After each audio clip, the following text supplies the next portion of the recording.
Welcome back to the Ranjit Kumar show. हमारी बात हो रही है डॉक्टर तारिक अली साहब के साथ, जो है PhD in pharmaceutics, post doc UCL London. और ये बड़ी ज़बरदस्त पावरफुल स्टोरी शेयर कर रहे थे कि मैंने अपना कॉर्पोरेट कल्चर को त्याग दिया, इसको गुड बाय कहा, और मैं एकेडमिक्स में आके लोगों को उनकी भरपूर पोटेंशियल को बाहर निकालने का जिम्मा लिया है। और मैं उनको बड़े दिल से पढ़ाता हूँ और शौक से पढ़ाता हूँ, क्योंकि अब मेरी बारी है सोसाइटी को वापस देने की। और पेरेंट्स का बहुत ही फरमाबरदार बेटा हूँ, क्योंकि उनकी ख्वाहिश थी कि मैं एक तालीम के ऐसे मकाम पे पहुँचूँ जो हाईएस्ट एंड पीक लेवल हो, और आज वो पीक लेवल इनके पास मौजूद है।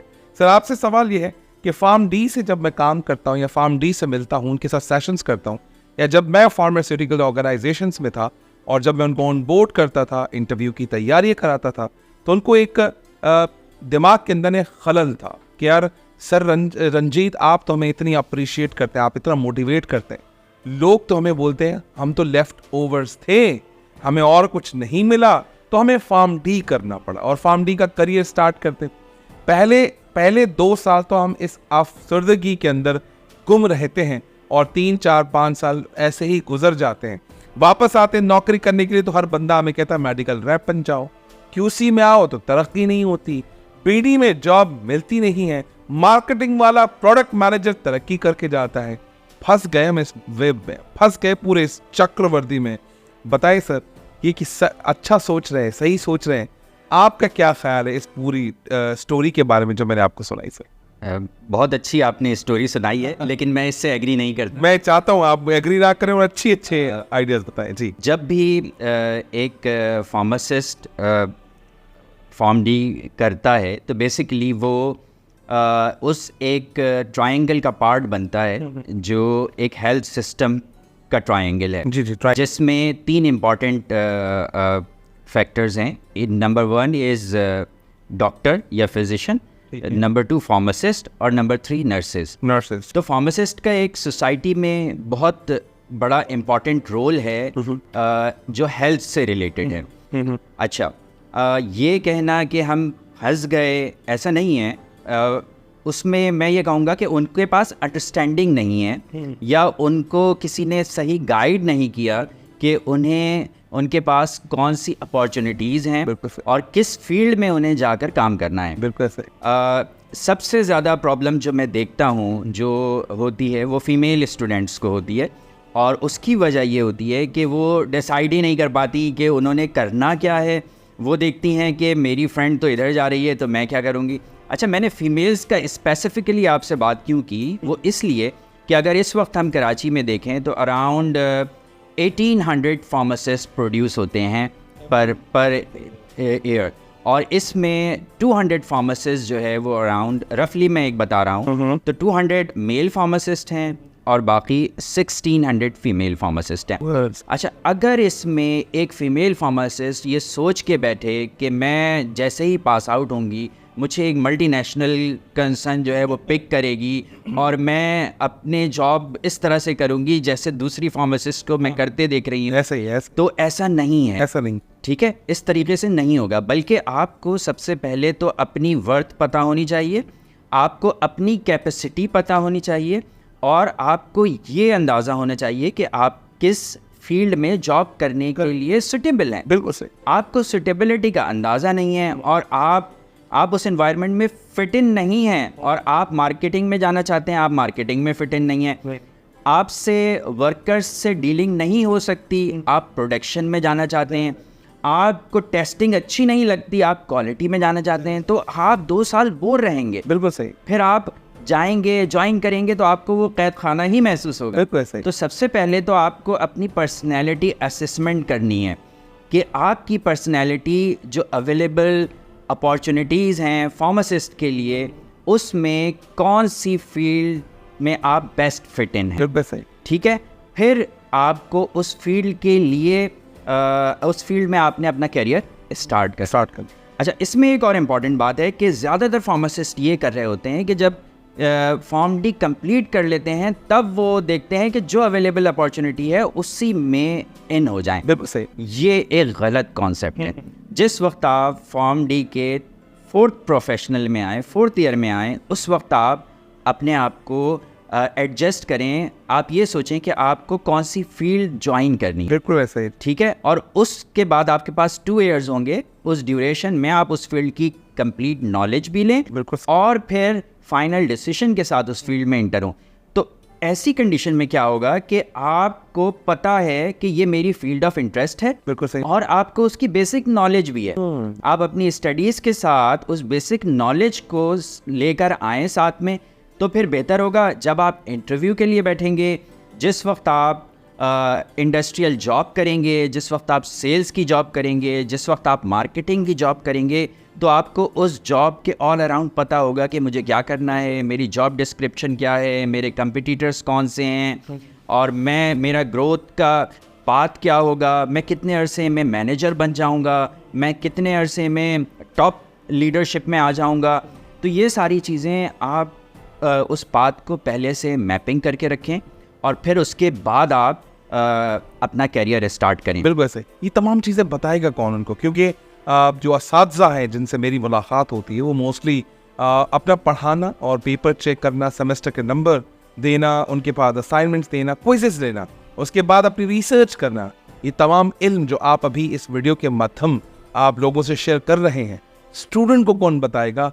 कैसे पता चलेगा कि मेरा करियर मैप कैसे होगा?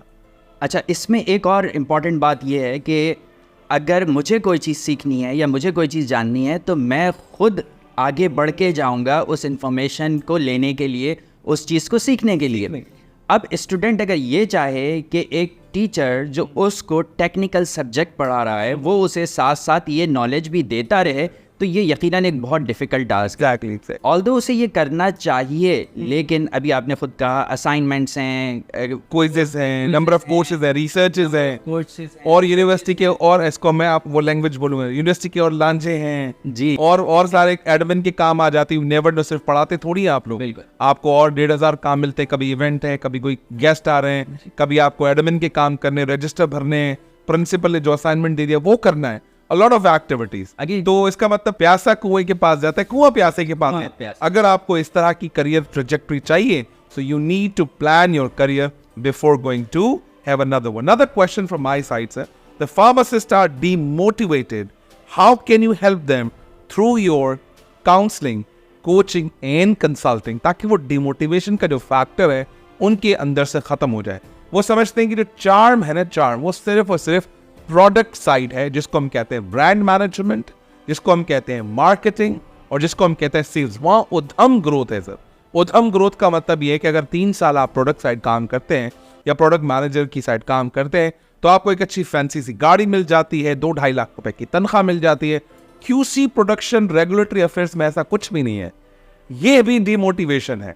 तो 2 तरह के डिमोटिवेशन को क्लियर करें। तो फार्म डी का डिमोटिवेशन, जॉब ना मिलने का डिमोटिवेशन, जॉब मिल जाए तो वो जहां असल ग्रोथ है वो नहीं मिलता। इस पूरी डिमोटिवेशन का जो कहानी मैंने आपको कही है, इसके बारे में आप अपनी रोशनी डाल दीजिए। अच्छा देखें, इसमें बात समझने की ये है कि आप फार्मासिस्ट हैं तो आपकी कोर जॉब एरियाज़ क्या हैं।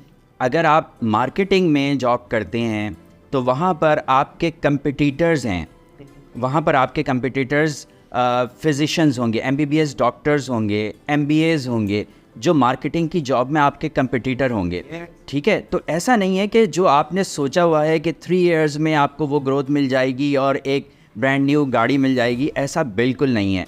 दूसरी तरफ आप आते हैं जो आपकी टेक्निकल कोर जॉब्स हैं, जैसे कि मैन्युफैक्चरिंग फार्मासिस्ट की रिक्वायरमेंट है, क्वालिटी कंट्रोल में फार्मासिस्ट की रिक्वायरमेंट है, ऑल्दो केमिस्ट की भी रिक्वायरमेंट है, माइक्रोबायोलॉजिस्ट की भी रिक्वायरमेंट है, इसी तरह रेगुलेटरी अफेयर्स का जो डिपार्टमेंट है उसमें कोर जॉब है आपकी, तो वहाँ पर आपके कंपटीटर्स भी ऑटोमेटिकली कम हो जाते हैं।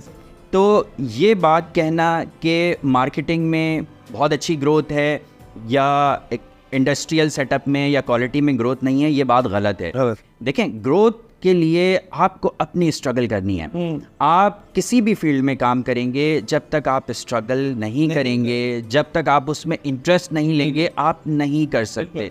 तो ये पहली सबसे इम्पॉर्टेंट बात आप, क्योंकि career is not a happy meal. आपको बना के हाथ में तैयार करके अम्मी खाना बना के नहीं देगी। बिल्कुल, खाना भी खुद बनाना है और रॉ मटेरियल भी खुद खरीदना है। बिल्कुल ऐसे ही है।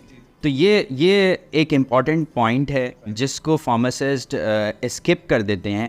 मैं ऐसे लोगों को भी जानता हूँ, ऐसे फार्मासिस्ट को भी जानता हूँ जिन्होंने 10 साल एज सेल्स रिप्रेजेंटेटिव काम यस जी, और ऐसे फार्मासिस्ट को भी जानता हूँ जो सेल्स में गए और 3 ईयर में वो सेल्स मैनेजर बन गए। यस ऐसे फार्मासिस्ट भी जानता हूँ जो मार्केटिंग में गए और मार्केटिंग मैनेजर बन गए 3 साल में, और ऐसे फार्मासिस्ट भी हैं जो मार्केटिंग में गए और 2 साल बाद बैक होकर वो इंडस्ट्रियल में या टेक्निकल जॉब में आए। तो देखें, ये चीज़ तो आपको खुद पर्सनैलिटी असेसमेंट करनी है अपनी, आपने प्रॉस एंड कॉन्स देखने हैं उस फील्ड में, आप क्या कर सकते हैं, आप क्या नहीं कर सकते, आप मार्केटिंग के कल्चर में फिट इन हैं, आप सेल्स के कल्चर में फिट इन हैं, आप क्या हमेशा एथिकल मार्केटिंग से वो तमाम टारगेट्स अचीव कर लेंगे जो आप सोच के बैठे हुए हैं।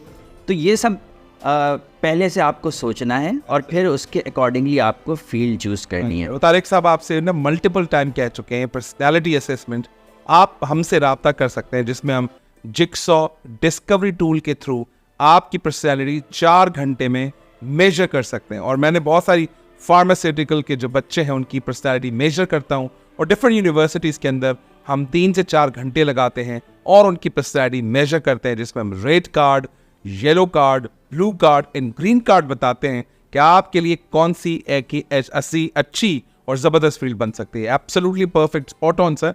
मैं चाहता हूँ यहाँ पर छोटा सा ब्रेक लें, और ब्रेक के बाद आपकी जो पर्सनल वेबिनार्स हैं और जो आपने लाइसेंसिंग की बात की उस पर हम बात करेंगे, और जो आपके पर्सनल प्रोडक्ट्स हैं जिसमें आप ट्रेनिंग करवाते हैं इंडस्ट्रीज़ को भी, और जो ऑनलाइन, हाइब्रिड या ऑन साइट होगी उसके बारे में आपसे मज़ीद बात करेंगे, ताकि सिर्फ बच्चे नहीं, स्टूडेंट्स नहीं, बल्कि वो कॉर्पोरेट जिनको आप जैसे लोगों की बहुत ज़रूरत है कि वो प्रैक्टिकली तो बहुत आगे निकल गए, बट लेकिन जो रिसर्च मटेरियल है, जो रिफ्रेश मटेरियल है, जो वो पीछे रह गए, उसके बारे में हम ज़रूर बात करेंगे। मिलते हैं छोटे से ब्रेक के बाद। तारिक साहब से बड़ी मज़े की बातें हो रही हैं।